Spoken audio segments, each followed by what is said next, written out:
For much of the 20th century, squibs were the backbone of cinematic violence. The small but mighty devices have been crucial to some of the film industry's most delightfully bloody movies. Today, squibs can be seen as a stand-in in the heated debate over practical versus digital effects. So, what is a squib? How does it work? And what do we lose when we try to replace them? This is Bloodsport, the reign of the squib. Before we burst, subscribe to Studio Binder and click the bell to stay up to date on all our filmmaking videos. Needless to say, we're about to see a lot of gore, so consider this your graphic content warning. And there will be spoilers for the following films. Now, let's follow the squibby line of gun wound history. For over 100 years, filmmakers have experimented with cinematic violence, balancing realism with stylization. In this way, the squib is the perfect representation of movie gore. An ingenious device that creates visuals that may not be true to life, but that look delightful on camera.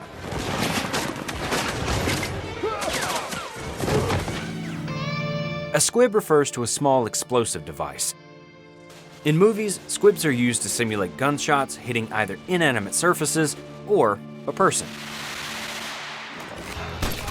The squib used on a person in film is often referred to as a blood squib or bullet hit squib. Very nice. There are three primary components to a blood squib. First, there's the squib itself, which is a small, disc-shaped explosive. The strength of the squib depends on where on the body it's being placed and what the desired outcome is.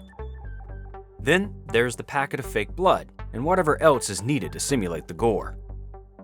And finally, there's a protective layer to minimize risk to the actor.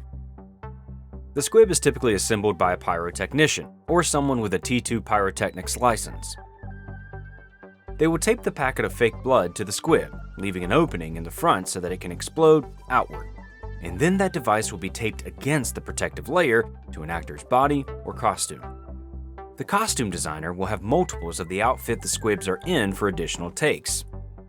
They will also often need to score the fabric so that the explosive can more easily burst through the clothing.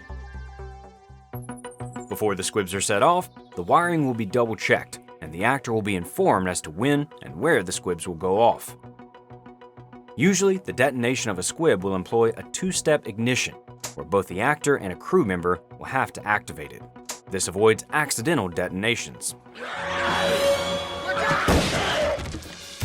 For gunshots into walls or elements of the set, the squib process is largely the same, except protective plating isn't needed. Of course, use of squibs on set should prioritize safety and attention to detail, since they are live explosives.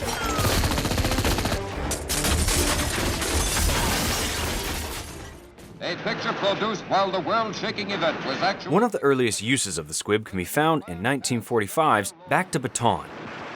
But early squibs didn't include blood, instead only relying on a small blast to convey the gunshot.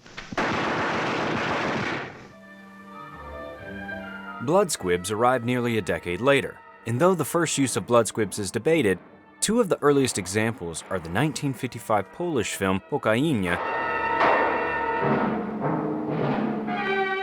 and the 1957 Western Run of the Arrow. Squibs' powers weren't fully unleashed until the end of the Hays Code, when filmmakers were no longer forced to tone down violence. One of the first movies to push the squib envelope was Bonnie and Clyde, which featured much more blood during gunfights than most movies before it.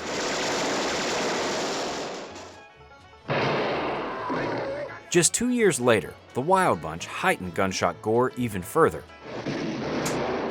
Director Sam Peckinpah and his team mixed meat with fake blood to add texture to the exploding squibs. Fight!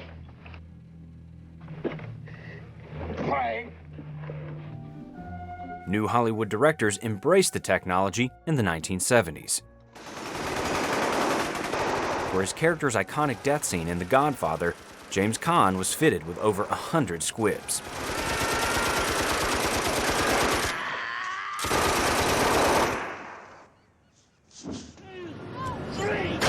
Squibs reached their peak with the rise of blockbuster action movies in the 80s and 90s. Director Paul Verhoeven was particularly fond of squibs. RoboCop found new squib heights, with Verhoeven pushing for more and more powerful bursts of blood. Actor Kevin Page recalls that he was loaded with 200 squibs for his death scene. They got quarter-pound baggies and filled them up with spaghetti squash, brought them back to the set, and filled them with stage blood. They slipped that inside my shirt, and then put 10 squibs behind that.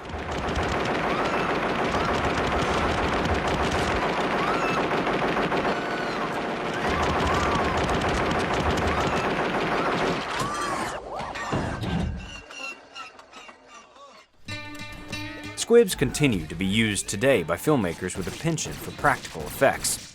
But because they can be costly, many productions opt for other alternatives. Fascist pigs! Some productions will use compressed air, which is safer and cheaper. They will work similarly to squibs, except instead of an explosion, it is a burst of air which pushes out the blood. But this option is also bulkier and not as reliable. By far the most popular alternative is CGI. A CG bullet wound is cheaper, as well as much safer. It's also easier to pull off on set, since no blood has to be cleaned up, and costumes don't need to be swapped out.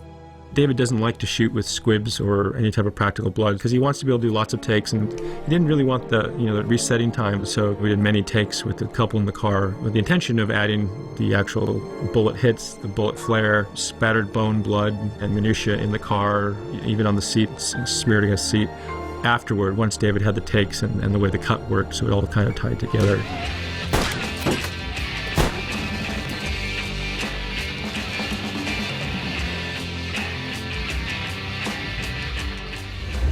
CG also allows for more freedom for gunshot placement. Squibs on or near an actor's face, for example, are extremely difficult and can be dangerous. But critics argue that CG gunshot wounds don't look as real as squibs. Special effects technician Ted explains.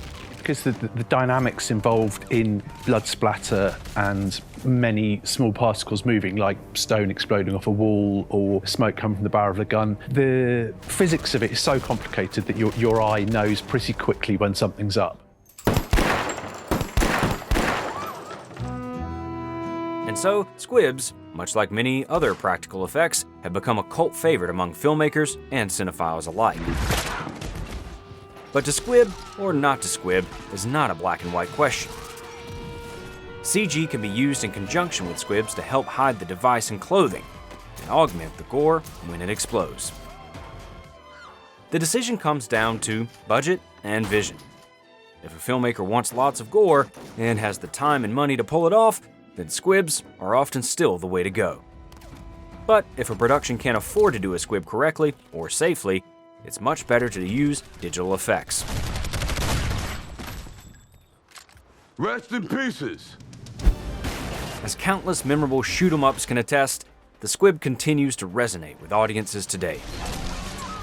The small tool can have a huge effect on a cinematic gunfight and make a violent scene a lot more fun. A great gunfight needs a lot of planning. Use Studio Binder script breakdown software to account for every element your shootout requires.